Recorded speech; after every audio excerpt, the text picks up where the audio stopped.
할렐루야. 우리 예수님 사랑하는 분들만 아멘 합시다. 아멘. 우리 앞뒤 전후 좌우 다 인사 한번 나눌까요? 잘 오셨습니다. 큰 은혜 받으세요. 인사하겠습니다. 잘 오셨습니다. 큰 은혜 받으세요.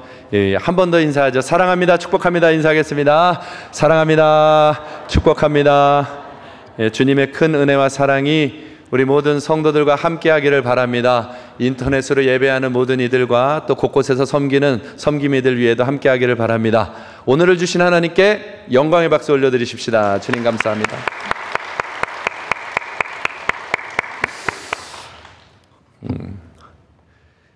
여러분, 세상에서 성공을 하려면 많은 비법들을 알려주는 정보가 옵니다. 그런데 그 중에서도 이런 이야기를 많이 하죠. 사람을 잘 볼 수 있는 안목이 있어야 된다. 저 사람의 진짜 모습을 볼 수 있는 그 비법, 그게 있으면 세상 성공할 수 있겠다 하는 이야기를 합니다. 우리가 흔히 성공한 사람 중에 대표로 꼽는 사람이 정주영이라고 하는 회장 이야기입니다. 이분이 쓴 자서전을 누가 책으로, 영상으로 읽어주는 그런 영상을 만들어 놨더라고요. 근데 이렇게 이야기를 했습니다. 이 정주영 회장이 사람을 분별할 때, 큰 계약을 맺거나 함께 일할 사람을 찾을 때 식사 자리에서 한다는 겁니다. 식사 자리에서는 그 사람의 모습이 본 모습이 다 드러난대요. 그래서 이런 네 종류의 사람은 절대적으로 피했다는 겁니다. 첫째는 이겁니다. 식당 직원을 하대하고 함부로 하고 막 부리는 사람. 여기요, 계속 부르는 거죠. 그런 사람은 두 번 생각하지 않고 마음속에서 정리를 하셨다는 겁니다. 왜냐하면 지금이야 자기 앞에서 굽신거리고 계약서를 쓰려고 하지만 힘이 생기거나 무엇을 하면 그 힘을 반드시 저렇게 대하듯 자기에게도 할 것이라는 것을 보기 때문에 그 성품이 그렇다는 것이죠. 또 하나는 식사할 때 상대방의 속도를 고려하지 않는 사람이라는 겁니다. 빨리 혼자서 먹고 딱 수저를 내려놓는다거나 아니면 다 먹고 끝났는데 혼자서 계속 집어먹는다거나. 그건 좀 찔리더라고요. 나는 계속 끝까지 먹는 스타일인데 참 걱정된다 싶었어요. 왜 그러나 했더니 이 사람들은 주변을 살피지 못한다는 거예요. 그래서 협력을 할 수 없다는 겁니다. 관찰력이 없다는 거죠. 주변을 계속 살피면서 함께하고 조율을 해야 되는데 그 일이 좀 어려운 사람이다. 또 하나는 다른 사람의 접시를 함부로 건드리는 사람, 그 사람도 마음에서 제했다는 겁니다. 한 번은 같이 식사 자리를 맞이한 사람이 부하 직원을 데리고 왔는데 부하 직원께 맛있어 보였는가 봐요. 그러니까 젓가락을 내고 이거 맛있나? 하고 그냥 집어가더라는 거예요. 근데 그런 사람은 절대 마음에서 지우신다는 거예요. 왜냐하면 이 사람은 내 것과 네 것에 경계가 없는 사람이구나. 그러니까 일을 할 때도 이 경계선이 없으니까 그냥 하고 싶으면 하고 안 하고 싶으면 안 하고 이 사람에게 부탁하고 저 사람에게 말하고 그냥 되는 대로 움직여지는 사람이라는 생각을 한다는 거죠. 그리고 또 하나는 식사할 때 핸드폰을 보거나 딴짓하는 사람입니다. 그러니까 여러분 예배 때는 핸드폰 보지 마시고 주님께만 집중하시기를 바라요. 핸드폰을 보거나 딴짓하는 사람, 첫째는 이 사람들은 왜 가리냐? 일단 집중력이 없는 사람이라는 거예요. 본인은 밥 먹을 때는 밥 먹는 것에만 집중한답니다. 근데 이건 밥 먹는 것도 책 보는 것도 아니니까 집중력이 없는 사람이고, 또 하나는 앞에 사람이 있는데도 불구하고 계속해서 그렇게 반응을 한다면 무례하고 존중이 없는 사람이니 이런 사람들은 마음에서 제한다는 것입니다. 그 작은 식사 자리 하나에서도 우리는 밥을 먹는데 어떤 사람은 사람을 구별하더라. 겉과 속이 사람은 다 다릅니다. 사람 보는 안목이 좋아야 성공의 기회를 만든다고 합니다. 그러면 여러분들은 성공하시겠습니까? 그죠? 웃지요? 저도 좀 고민을 했습니다. 이런 안목을 좀 가지면 어떨까? 근데 그게 너무 어려운 거예요. 안목을 가지려면. 그런데 바꿔서 생각하면 쉽습니다. 내가 그런 안목을 못 가질 바에는 누군가에게 잘 보이는 사람이 되면 되지 않겠습니까? 내가 그 비법을 가지려고 애쓰지 말고 누군가에게 저 사람은 겉과 속이 같은 사람이야, 괜찮은 사람이야, 보이는 사람으로 내가 만들어져 가면 문제가 될 것이 없지 않겠는가. 그래서 오늘 투명성에 대한 말씀을 나누는 겁니다. 겉과 속이 같은 하나님도 쓰시고 싶은 그 사람. 성경에는 그런 사람이 하나 나오더라고요. 요셉이라고 하는 사람입니다. 종이 되어 팔려가도, 감옥에 갇혀도, 어느 곳에서든지 총리가 되어도 누가 보아도 하나님 앞에 설 줄 알고 하나님의 뜻대로 말하고 하나님의 생각으로 살아가는 사람이었단 말이죠. 그 투명한 마음, 그 모습을 누군가의 눈에도 다 비춰지니까 대강대국의 애굽의 총리로서 살아가게 하는 영광을 하나님이 주시더라 이 말입니다. 사랑하는 성도 여러분들, 오늘 저와 여러분이 이런 하나님이 보시기에도 투명하고 사람이 보시기에도 쓸만한 사람들 되시는 귀한 날이 되기를 바랍니다. 오늘 말씀은 이렇게 말하네요. 갈라디아서 6장 7절에서 8절에 스스로 속이지 말라. 하나님은 업신여김을 받지 아니하시나니 사람이 무엇으로 심든지 그대로 거두리라. 하나님은 말씀하고 있습니다. 우리의 삶이 심겨지는 삶이라는 겁니다. 이 말씀 속에는 절대적으로 변하지 않는 두 가지 법칙이 담겨져 있어요. 하나는 심은 대로 거둔다는 겁니다. 우리 인생은 반드시 심은 대로 거둡니다.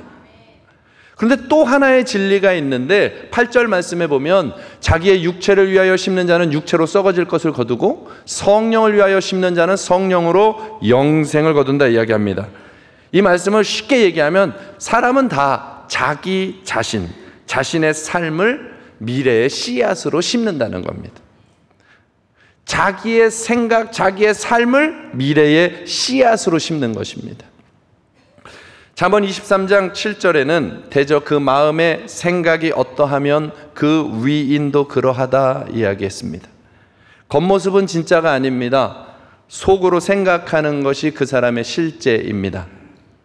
속으로 생각하는 것만도 진짜가 아닙니다. 속으로 생각하는 것을 구체적인 행동으로 심는 것이 그 사람입니다. 이 삶을 심는 것입니다. 그래서 자기 자신을 심는 것입니다. 그것이 미래를 거두는 것이죠. 우리 대한민국은요, 전 세계에 수많은 사람들이 흩어져 살아가고 있습니다. 한국 사람의 특징을 뭐라고 이야기하느냐 하면 어느 곳에서든지 교회를 세우는 사람들. 그래서 복 받는다 이런 이야기를 합니다. 그런데 조금만 깊이 들어가 보면 이렇죠. 특별한 경우가 아닌 다음에는 저 뭐 카리브의 섬마을까지도 한국 사람이 들어가 있더라고요. 근데 곰곰이 들여다보면 거기까지 왜 갔나? 돈과 성공 때문에 갔더라고요. 대체로 그렇더라고요. 이 한국을 떠나서 외국까지 나가서 그 작은 섬나라까지 들어가서 사는 모습을 보면 결국에는 돈 때문에, 사는 길 때문에 찾아 헤매다가 거기까지 갔더라. 그러니까 진짜 움직이는 열매는 거기 있었던 거죠. 돈과 성공. 그런데 그곳에서 돈과 성공이 다가 아니구나 하고 깨닫기 시작하니까 그때부터는 교회를 다니고 교회를 짓고 하나님의 자녀가 되는 일을 얻게 되는 것입니다. 그러니 사랑하는 성도 여러분들, 섬나라까지 가서 예수 믿지 마시고 여기서 예수 만나세요. 여기서 하나님 앞에서 내가 무엇이 나를 움직이나를 꼭 살피시고 여기서 주님을 만나세요. 마태복음 7장 17절에 좋은 나무마다 아름다운 열매를 맺고 못된 나무가 나쁜 열매를 맺는다 했습니다. 사과를 심으면 사과, 배를 심으면 배. 우리 인생에 우리 자신을 심는다고 했는데 우리가 어떤 사람이냐에 따라 그 열매가 맺혀질 텐데, 그래서 오늘 말씀 제목이 복음의 사람입니다.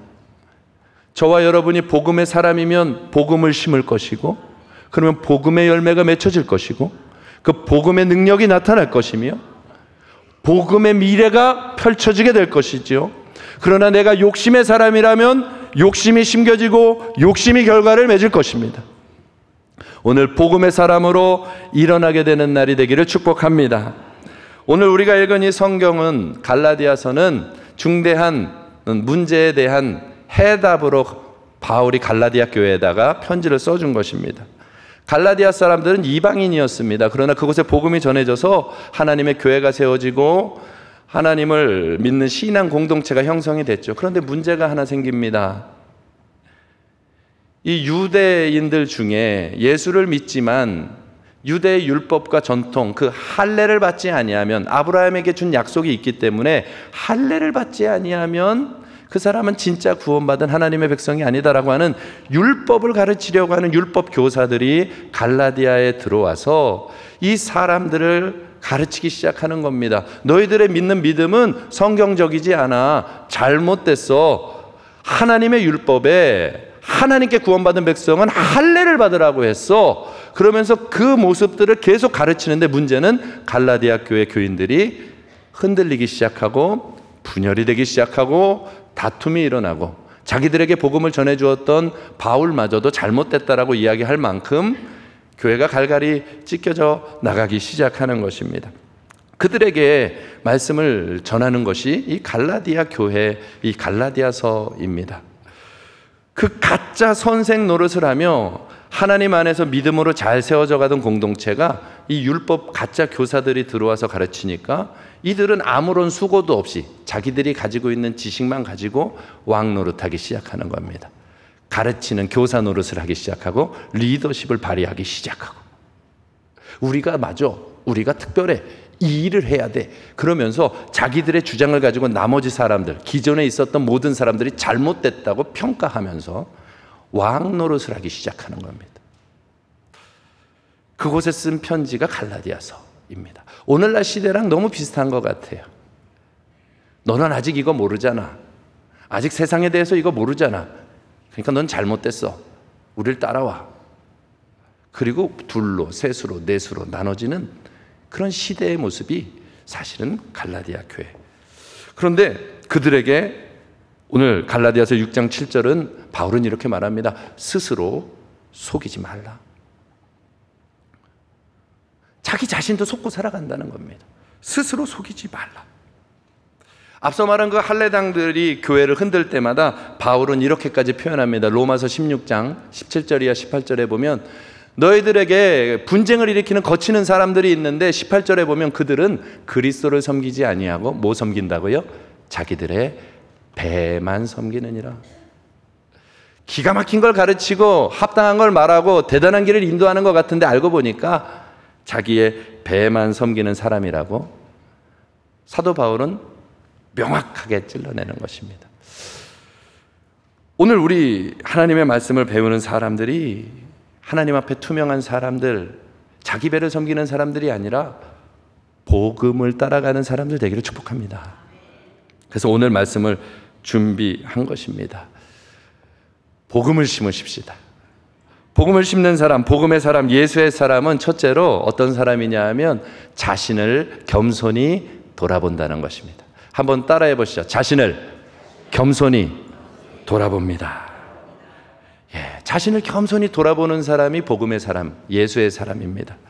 오늘 스스로 속이지 말라 하지요. 이걸 바꿔서 얘기하면 스스로 속지 말라라는 것입니다. 자기 자신을 바르게 알라라는 거예요. 스스로에게 속은 채 바른 길 간다고 말하지 말고 스스로 속지 말고 바른 길을 계속 추구하라는 것입니다. 모든 사람에 대하여 성경은 이렇게 말해요. 로마서 3장 23절에 모든 사람은 죄인이라 하나님의 영광의 그 온전한 길을 온전히 가기가 쉽지 않다. 예레미야 17장 9절에는 그것을 더 구체적으로 이렇게 말합니다. 만물보다 거짓되고 심히 부패한 것은 마음이라 누가 능히 이를 알리오마는. 여러분, 우리의 마음이 만물보다도 더 부패하답니다. 여러분, 이런 거 경험해 보셨죠? 내 마음 나도 모르겠어. 내가 이거 왜 하는지 모르겠어. 나 안 하고 싶은데 또 하고 있어. 내 마음 나도 모르겠어. 그 정답입니다. 죄인 된 인생, 하나님 떠난 인생은 자기 마음도 자기가 모릅니다. 어디에 끌려가는지, 무엇을 두려워하는지, 무엇 때문에 자기가 움직이고 있는지 자기 마음을 자기가 모릅니다. 그래서 만물보다 거짓되고 부패되었다고 말하는 것입니다. 부패가 뭐죠? 썩어버린 거예요. 여러분들은 썩은 음식을 냉장고에 고이 모이시죠? 그건 다 내다버리죠. 그런데 우리 안에 가지고 있는 마음이 만물보다 부패된 마음이라고 성경은 선언하고 있는 것입니다. 그러니 나 내 마음대로 살 거야 하는 사람은 여러분 두 번 생각할 거 없습니다. 그 사람은 문제 만난 사람입니다. 썩은 것 가지고 뭘 살아요? 난 내 마음이 판단한 대로 살 거야. 그 사람 이미 무너진 사람이에요. 지금 잘 가는 것 같아도 이미 무너진 사람이에요. 자기 마음을 확신하는 사람은 무너진 사람이에요. 마음이 부패되었다. 그래서 얘기하는 것입니다. 스스로 속지 말라. 스스로 속이지 말라. 그것을 습관으로 갖는 것입니다. 자신을 겸손히 돌아볼 줄 아는 사람, 그 습관을 가진 사람들이 복음의 사람이라는 거예요. 어떤 일을 만나면 제일 먼저 자기를 돌아보고, 무슨 일을 행할 때 제일 먼저 자기를 돌아보는 사람이 복음의 사람이라는 거예요. 파스칼이 이런 이야기를 했어요. 습관은 제2의 천성이다. 제2의 천성은 제1의 천성을 파괴한다. 제1의 천성은 하나님이 우리에게 만들어준 형상의 그 원형 그대로의 모습이 제1의 천성입니다. 각 사람을 만들면서 재능도 주시고 능력도 주시고 감수성도 주시고 모든 걸 다 주셨는데, 이 세상에서 살면서 얻은 가치관, 습관, 생각들, 그 모든 것이 천성이 되어서, 습관이 되어서 그것이 원형 그대로의 아름다움을 다 파괴해서 잘못된 결과로 세상이 만들어지게 된다는 거예요. 그러니 성도는, 제일 지혜로운 성도는 제1의 천성을 잘 말해주는 하나님의 성경, 우리를 어떻게 만드셨는지 보여주는 성경, 우리의 길이 무엇인지 보여주시는 예수 그리스도, 그 주님 앞에서 자기를 세우고 돌아보고 성경 앞에서 자기를 세우고 돌아보며 살아가는 사람이 복음의 사람이다, 이 말입니다. 내 생각, 내 확신이 정답이 아니라 복음이, 말씀이, 예수가, 성경이 진리이기 때문에 성경 앞에 나를 세워 돌아볼 줄 아는 사람은 복음의 사람입니다. 그 삶이 심겨지는 것입니다. 어떤 것을 행한 것이 심겨진다기보다는 그 삶이, 돌아보는 삶이 날마다 심겨지는 것입니다. 여러분, 이렇게 돌아보려면 적어도 4가지는 돌아봐야 돼요. 하나는 이것입니다. 확신하고 있는 자기 지식을 돌아보아야 합니다. 내가 가지고 있는 지식이 맞나? 꼭 돌아보셔야 됩니다. 내가 알고 있는 내가 맞나? 돌아보셔야 됩니다. 갈라디아서 6장 3절에 이렇게 말하죠. 만일 누가 아무것도 되지 못하고 된 줄로 생각하면 뭐 했다? 스스로 속음이라. 아, 난 믿음 괜찮아. 되지 못하고 된 줄로 생각하면 스스로 속임이라. 예수님 앞에 섰을 때 정말 괜찮습니까? 스스로 속임이라. 교리로 되는 게 아닙니다. 스스로 속이는 자가 되어서는 안 되겠습니다. 갈라디아서 6장 1절에도 형제들이 범죄하면 온유한 심령으로 바로잡아주라 이렇게 이야기하면서 그 뒤에 뭐라고 하죠? 너 자신을 살펴보아 너도 시험을 받을까 두려워하라. 자기가 확신하고 있는 지식대로 나는 살고 있나? 돌아보라는 거예요. 그것이 복음의 사람입니다. 두 번째입니다. 복음의 사람은 자기를 어떻게 돌아보느냐 하면 내면의 동기를 돌아보는 것입니다. 여러분, 오늘 여기 왜 오셨습니까? 정말 하나님께 경배드리기 위해서 오셨습니까? 정말 하나님께 경배드리기 위해 오셨습니까? 주일은 주님의 날인데, 갈라디아서 6장 8절에 자기 육체를 위하여 심는 자는 육체로부터 썩어질 것을 거두고 성령을 위하여 심는 자는 성령으로 영생을 거두리라. 자기의 유익을 위함인지 하나님을 위함인지 이웃을 위함인지 그 내면의 동기를 스스로 돌아보는 사람이 복음의 사람입니다. 늘 흘러가는 대로 사는 게 아니라 지금 내가 이 일을 주님 때문에 하는가? 영혼 때문에 하는가? 하나님이 기뻐해서 하는가? 돌아보는 것. 그 사람이 복음의 사람이라는 것입니다. 이건 다른 사람하고 얘기할 게 아니에요. 하나님과 내가 아는 것입니다. 세 번째로 자신의 불완전함을 돌아볼 줄 아는 사람입니다. 아, 내가 언제라도 넘어질 수 있지. 불완전함을 돌아보는 거예요. 갈라디아서 6장 1절 뒷부분에 보면 너 자신을 살펴보아, 여기서부터 같이 읽을까요? 너도 시험을 받을까 두려워하라. 나도 언제 넘어질지 모르는 연약한 사람이야 라고 하는 것을 인정하고 돌아보라는 거예요. 자신 있게 확신 가지고 막 달려가는 것 같지만 불완전하다는 사실을 인정하고 돌아보아야 합니다. 고린도전서 10장 12절에도 선줄로 생각하는 자는 넘어질까 조심하라 말씀하십니다. 또 한 가지 더 돌아봐야 됩니다. 한결같은지 돌아보는 사람이 복음의 사람입니다. 나는 한결같은가? 다윗이라고 하는 사람이 있습니다. 이 다윗은요, 골리앗과 싸우러 가기 전에 사울왕 앞에 먼저 서게 됩니다. 사울이 이렇게 이야기하죠. 너 소년이야. 양밖에 못 치던 너가 어떻게 골리앗하고 전쟁의 큰 장수와 싸우겠느냐? 이야기할 때에 다윗의 말을 한번 들어보세요. 사무엘상 17장 34절 35절에 이렇게 말합니다. 다윗이 사울에게 말하되 주의 종이 아버지의 양을 지킬 때 사자나 곰이 와서 양떼에게 새끼를 물어가면 내가 따라가서 그것을 치고 그 앞에서 새끼를 건져내고 사자나 곰이 일어나서 나를 해하고자 하면 그 수염을 잡고 그것을 쳐 죽였나이다. 소년 다윗입니다. 곰이 훨씬 세죠. 사자가 훨씬 세죠. 그러나 하나님이 내게 맡겨주신 이 양떼, 하나님이 나에게 맡겨주신 이 일, 누가 보든 보지 않든 알든 알지 않든 관계없이 그 양을 지키기 위하여 한결같이 자신의 생명까지 다해 지켜나가던 사람이 다윗이었다는 것입니다. 그러면서 말하기를 골리앗이 대단해 보여도 곰과 사자 앞에 설 때나 지금이나 하나님은 똑같이 나를 도와주실 것이니 나는 그때나 지금이나 하나님 앞에 서서 나아가는 것이니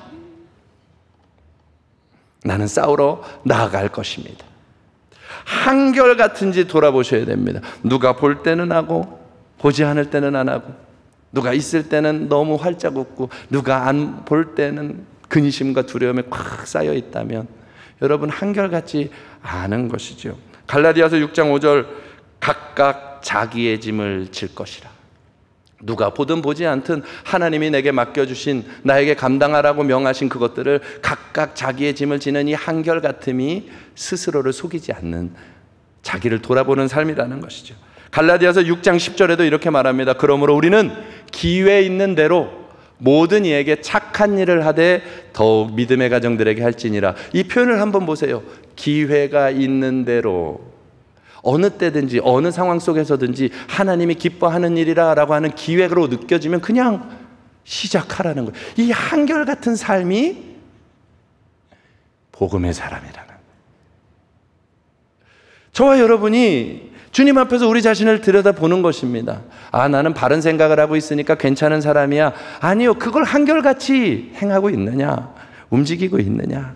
물질 하나만 생각해도 저 섬나라까지 가는데 나는 하나님의 바른 길이 정말 맞다고 생각하면서 그 일을 선택하고 행하고 있느냐 이 말이에요. 한결같은지 돌아보라. 질책하고 뭘 하는 것이 아닙니다. 그 돌아볼 줄 아는, 겸손히 돌아볼 줄 아는 사람이 하나님 앞에 서 있는 복음의 사람이다 이 말입니다. 우리 안에 이 습관이 생겨나기를 바랍니다. 말씀 앞에 서고 진리 앞에 서고 자기를 늘 하나님 앞에 겸손히 설 수 있는 복음의 사람. 복음의 사람은요, 두 번째로 복음의 사람은 하나님만 드러내는 사람이라는 것입니다. 하나님만 드러냅니다. 오늘 말씀 갈라디아서 6장 7절 중간에 보면 하나님은 업신여김을 받지 않는다 하셨습니다. 사무엘상 16장 7절에는 하나님은 우리의 중심을 살피신다고 하셨습니다.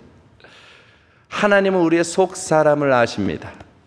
지금 여기 저를 너무 환영의 눈빛으로 다 봐주고 계신데 하나님은 속 사람을 보십니다. 하나님은 중심을 보세요. 그래서 하나님을 의식하는 사람으로 산다는 거예요. 그게 하나님을 드러내는 사람이라는 거예요. 하나님을 의식하면 하나님이 드러납니다. 제가 고등학교 때 친구하고 같이 이렇게 두런두런 앉아가지고 선생님 욕을 하고 있었습니다.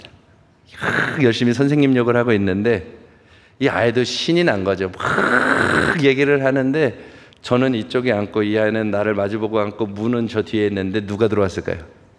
선생님이 들어오는 거죠. 막 손가락을 아무리 해도 못 봐. 너무 신나가지고 저는 그때부터는 아주 겸손한 아이가 되어서 멈춰 있는 거지. 선생님이 뒤에서 이렇게 있다가 그냥 꿀밤을 쾅 때리는 거지.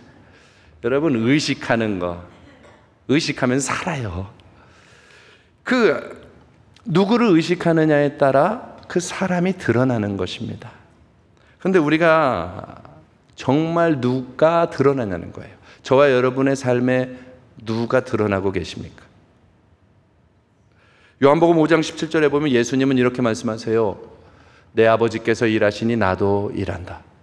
예수님은 자기가 하는 일을 자랑하지 않으십니다. 하나님의 일이고 그렇기 때문에 하나님만 드러납니다. 요한복음 14장 9절에는 빌립이 하나님 아버지를 보여주세요 그랬더니 예수님이 이렇게 말하네요. 빌립아, 아직도 모르겠느냐? 나를 본 자가 아버지를 보는 거야. 예수님은 모든 일 속에 하나님의 마음으로 행하고 하나님을 바라보며 하나님이 주시는 대로 생각하고 그것으로 살아가려 하기 때문에 예수님을 보면 하나님을 보는 것과 같다고 얘기해 주시는 것입니다. 하나님만 드러나는 거예요. 요한복음 14장 21절에는 예수님이 우리를 향해서 이렇게 말합니다. 나의 계명을 지키는 자라야 나를 사랑하는 자니 나를 사랑하는 자는 내 아버지께 사랑을 받을 것이요 나도 그를 사랑하여 그에게 나를 나타내시리라. 예수님을 의식하는 사람들은 예수님의 계명을 지키고 예수님의 계명을 지키기 때문에 누가 드러나요? 예수님이 드러나시는 겁니다. 그 예수님을 사랑하신 것처럼 하나님이 우리도 사랑하실 것이라고. 그러니까 주님이 드러나는 사람인 거예요. 하나님은 업신여김을 받지 않으십니다. 우리가 아무리 겉을 꾸며도 하나님은 업신여김을 받지 않으십니다. 대단하고 큰 일을 해도 하나님은 업신여김을 받지 아니하시고 중심을 보십니다.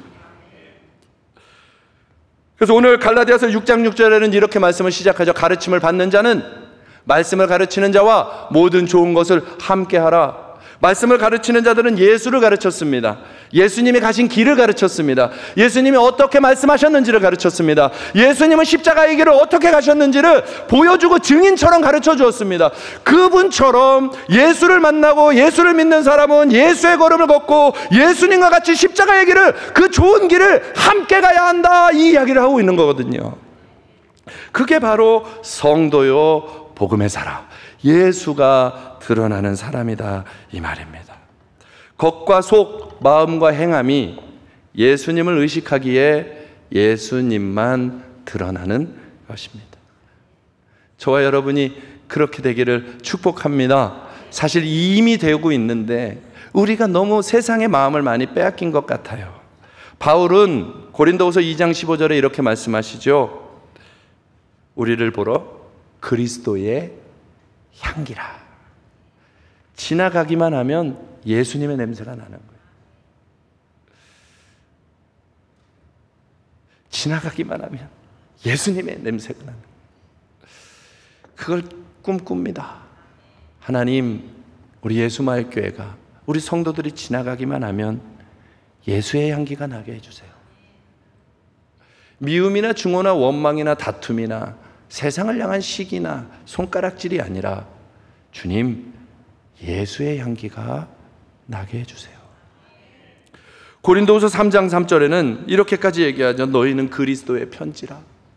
우리를 보기만 하면 예수님이 읽어지는 거예요. 아멘을 크게 하셔도 돼. 우리를 보기만 하면 예수님이 읽어지는 거예요. 직장에 있어도 저 사람은 예수의 편지구나. 집에 있어도 예수의 편지구나. 어느 곳 어느 자리에 가도 예수의 편지, 예수의 향기가 나는 것입니다.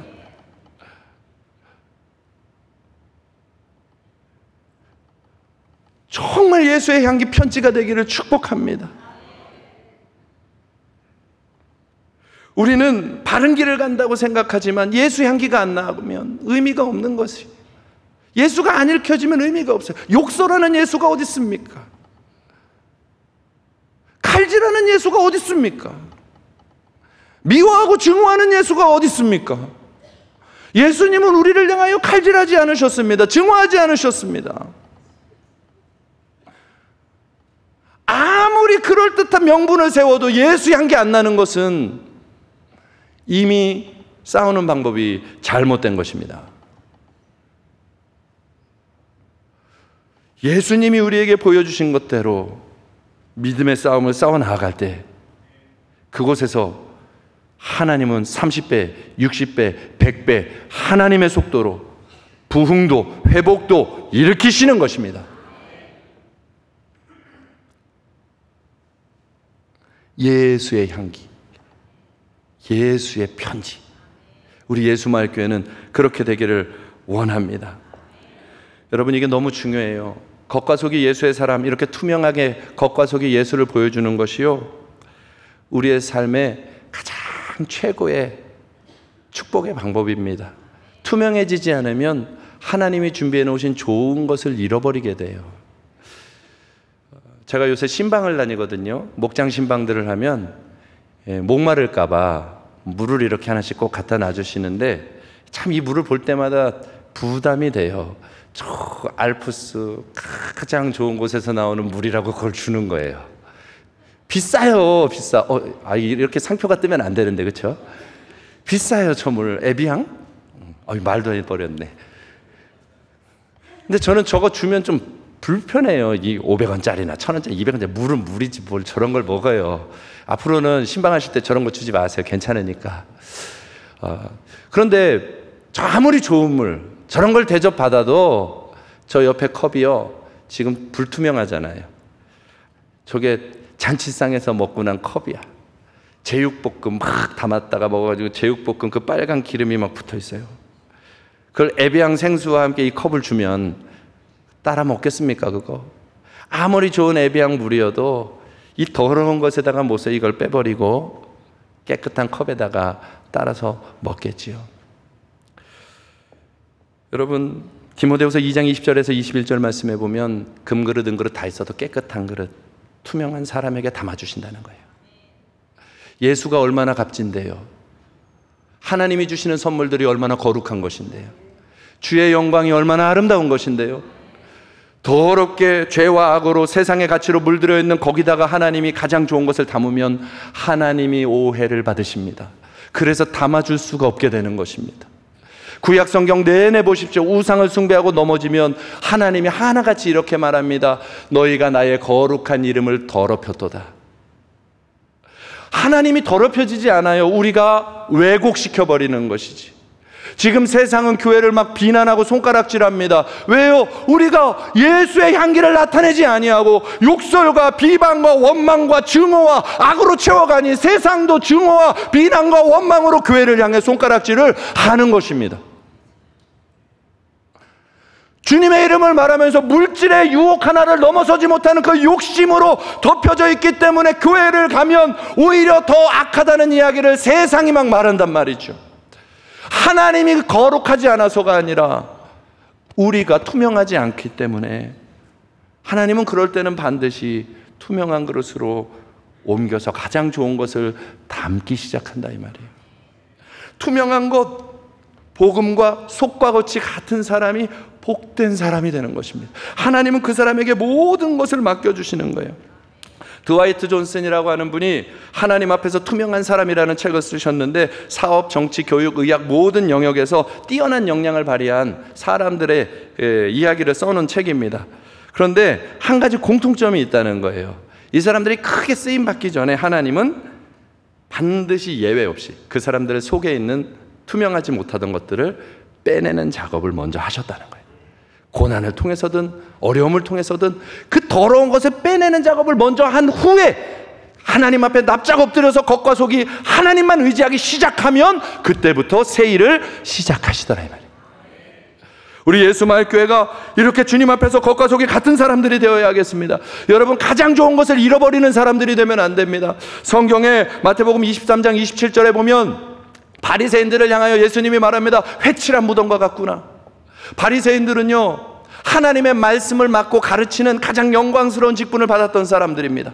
그러나 그들의 속사람이 투명하지 않고 하나님의 말씀대로 정신대로 살지 않으니까 하나님이 볼 때는 회칠한 무덤, 시체의 냄새가 나는, 아무리 아름답게 꾸며놔도 시체의 냄새가 나는 더러운 모습이다. 말씀을 가르치는 그 영광에서 그들을 딱 떼어버리시고 하나님이 누구를 부르기 시작하느냐?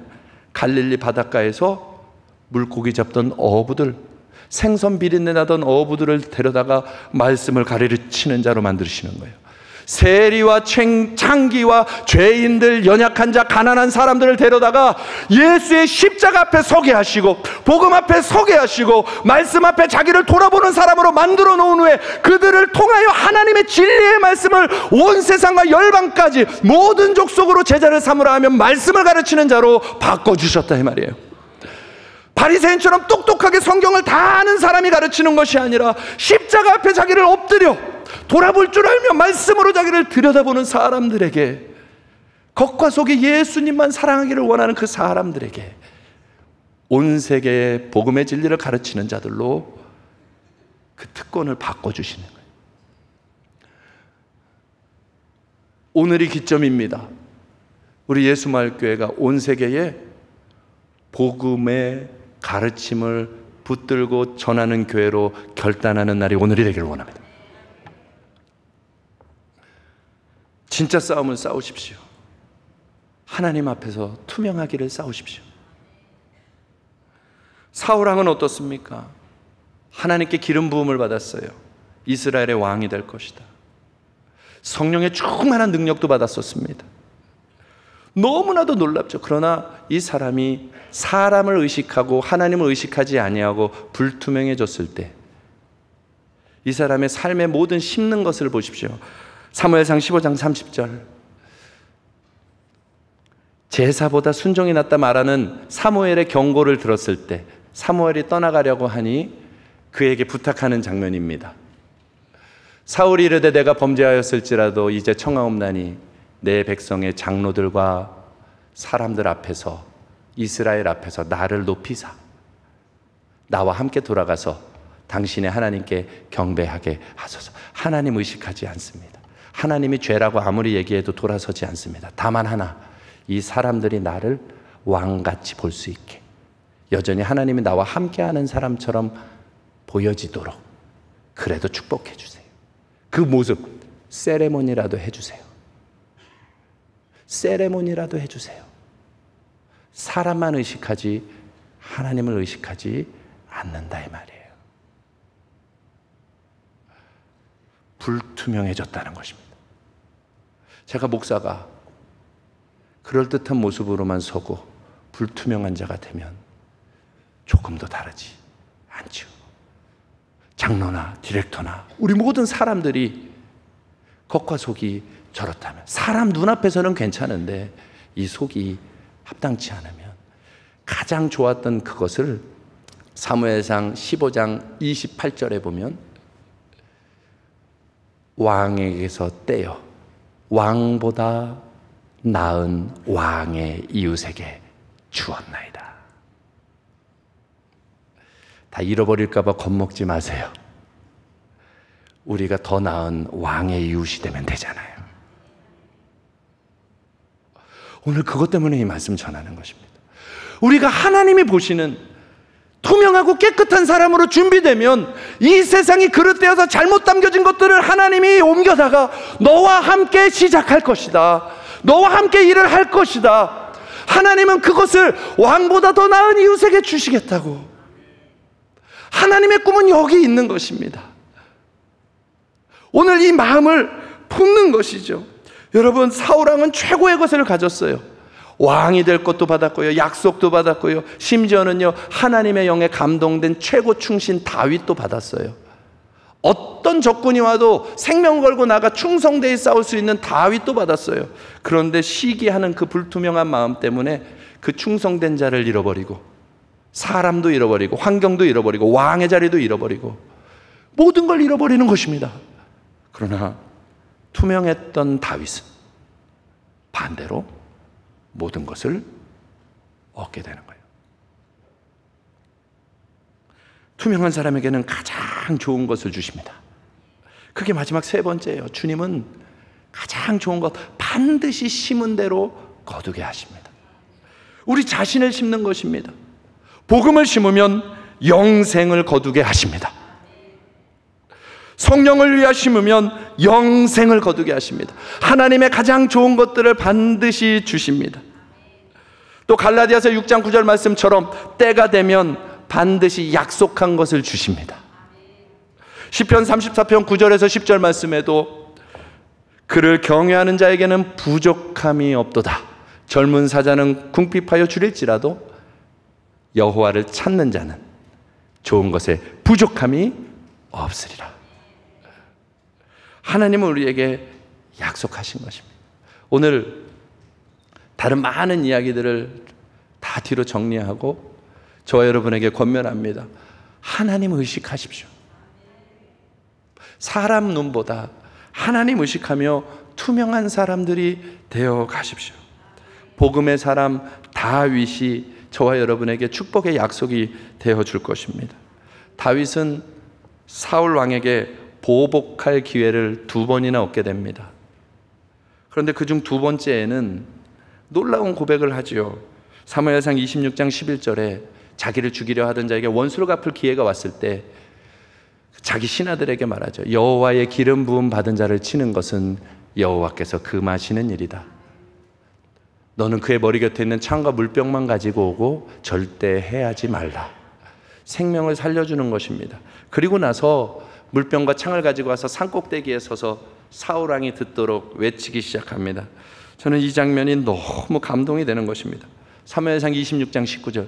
투명한 사람, 복음의 사람은 이런 거예요. 원하건대 내 주 왕은 이제 종의 말을 들으소서. 나 다윗의 말을 들으세요. 아니에요. 왕 앞에 여전히 신하처럼 엎드려 외치는 겁니다. 내 주 왕은 종의 말을 들으세요. 만일 왕을 충동시켜서 나를 죽이려 하는 것이 여호와시면 나 그냥 내 생명 드릴게요.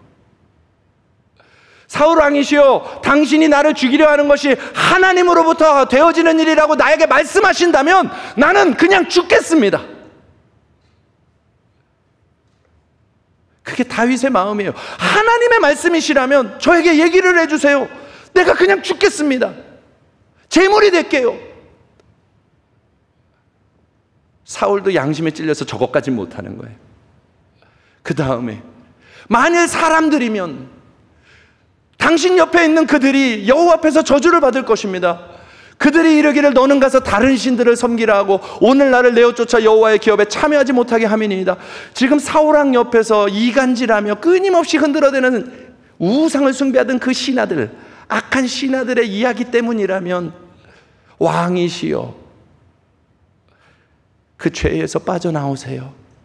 불충한 자들에게서 돌아서세요. 도리어 끝까지 왕을 걱정하는 거예요. 끝까지 왕을 걱정하는 거예요. 사울 왕을 위하는 거예요.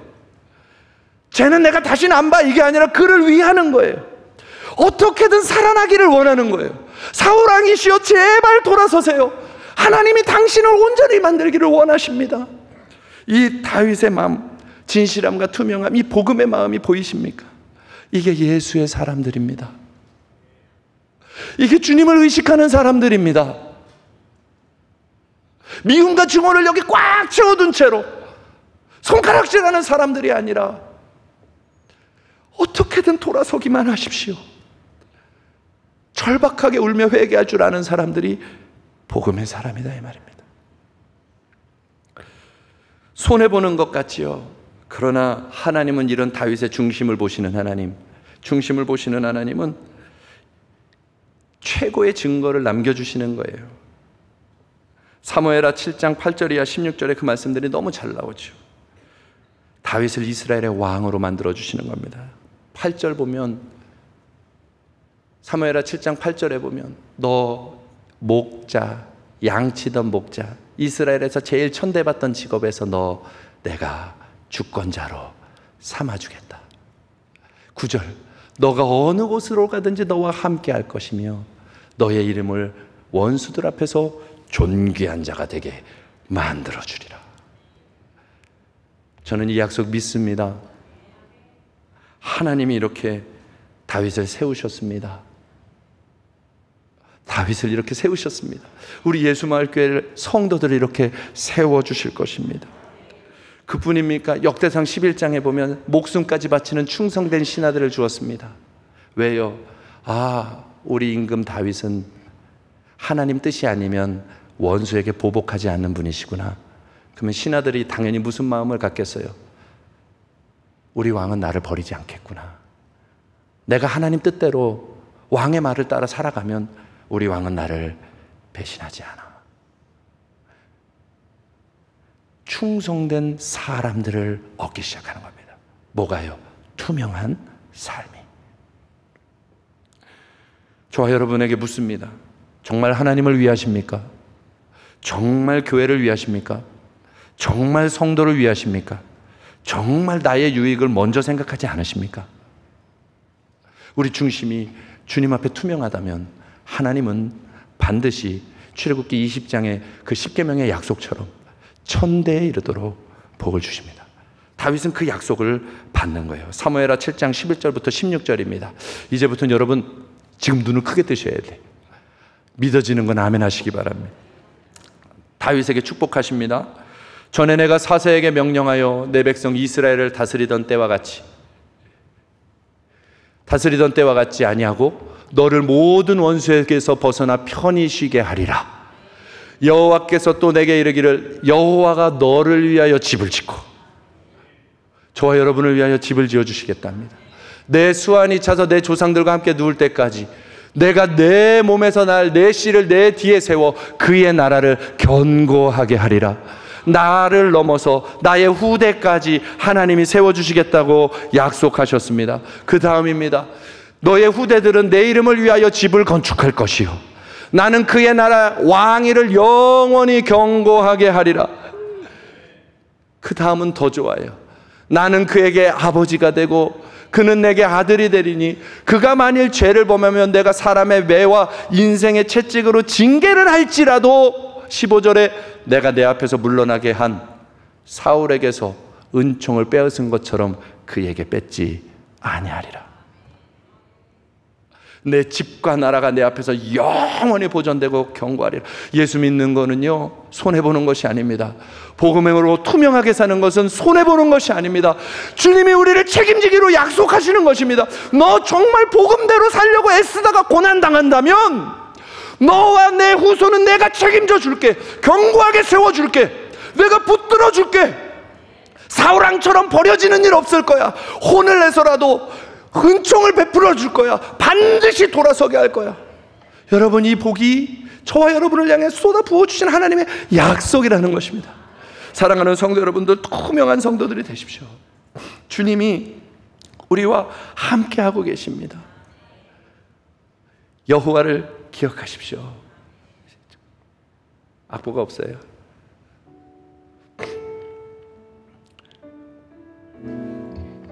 주님은 우리를 다 기억하시는 겁니다. 겉과 속이 투명한 진짜 복음의 사람. 한 사람의 이야기를 듣고 제가 참 마음에 큰 찔림이 있어서 그 이야기를 같이 나누고 오늘 말씀을 좀 마치려고 합니다. 김용희 선교사님이라고 다들 아시는 분들은 아시겠지만 젊은 시절에 사역을 한참 할 때에 전 세계로 늘 집회를 다니고 정신없이 선교지들만 돌아다니면서 그 교회들을 굳건히 세우는 과정 중에 타국에서 큰 일들을 많이 하고 나서 인도네시아 정글에서 사역하는 한 선교사님의 요청으로 외국에서 사역하던 그 모든 것들을 하다가 급히 인도네시아까지 가게 된 것이죠. 그리고 8일 동안을 도착하는 순간부터 정글로 들어가서 밤낮 쉬지 않고 집회, 섬김, 그걸 계속 하는 것입니다. 뜨거운 날, 습하고 그 힘든 그 상황들 밤낮 쉬지 않고 하는데 큰 은혜가 있었죠. 그런데 마지막 날 즈음에 드디어 체력이 소진될 대로 다 소진이 되어가지고 풍토병에 걸렸는지 완전히 혼절을 하기 시작합니다. 그리고 죽음 직전 사경을 헤매기 시작하고 정신이 사라지는 그런 상황을 계속 맞이하게 되는 거예요. 그냥 시체처럼 누워만 있는 상황이죠. 아무도 모르죠. 누워 있으니까 혼자만이 계속 정신이 오락가락하면서 있는 것입니다. 그런데 그때 그 정글에서 그 생명 걸고 생각하는 선교사님이 그 옆에서 계셨는데 이분이 지금 쓰러져 혼절해 있으니까 혼잣말로 이 선교사님이 얘기를 혼잣말로 하는 겁니다. 참 여기서 죽으면 비용이 많이 드는데 그도 그럴 것이 시체를 옮기려면 1등석에 해서 보내야 된대요. 비행기가. 선교지에서 늘 얼마나 힘들게 살아요. 전심으로 달려가니까. 그러니까 이분은 지금 이 사람이 죽어가는 것이 실제적인 걱정이 되는 거죠. 거참. 여기서 죽으면 비용이 많이 든다. 근데 그게 막 귀로. 몸은 꼼짝 못하고 있지만 여기로 다 들리는 거죠. 너무 깜짝 놀랐다는 거예요. 그런데 한마디를 더 하더랍니다. 거참. 죽으면 오늘 안에 시체를 처리해야 썩지 않을 텐데. 다 현실적인 고민을 하고 있는 거죠. 그 말을 막 듣는데 선교사님이 하나님 저 꼭 한국 가서 죽게 해주세요. 그렇게 기도를 했다는 거예요. 그런데 그렇게 웃으면서 얘기하시면서 그러더랍니다. 마음속에서 하나님 선교지에서 얼마나 많이 수고와 노력을 했을까요? 이 상황에서도 비용을 걱정하는 저 선교사님을 돌봐주십시오. 이 선교지에 누가 되지 않도록 도와주십시오. 마음에서 그 사람에 대한 원망이 일어나는 것이 아니라 하나님, 저도 이곳에서 죽기 살기로 사역하는 사람인데 하나님, 저 염려, 저 근심하는 마음을 하나님 지켜주세요. 저를 살려주세요. 그 사람을 축복하며 상처를 받고 들어가는 것이 아니라 복음으로 이미 자유한 사람은 겉과 속이 같다 이 말이에요. 일 때문에 사람이 보이지 않는 선교사와 하나님 때문에 그 선교사마저도 이해가 되는 선교사와, 여러분, 하나님이 어디를 기뻐하시며 누구를 도와주시며 누구를 갚아주시며 누구를 채워주시겠습니까? 사랑하는 성도 여러분들, 우리 예수마을교회가 하나님과 사람 앞에서 겉과 속이 예수의 사람이 되기를 축복합니다. 이번에 새생명 전도 축제를 했어요. 여러분, 큰 성과를 바라고 한 것이 아닙니다. 하나님, 예수 사랑하는 마음 부어주세요. 영혼 사랑하는 마음 넣어주세요. 한 번이라도 부르짖어 기도할 수 있는 마음을 주셔서 주님의 마음 가진 사람들로 살아갈 수 있게 우리 교회 세워주세요.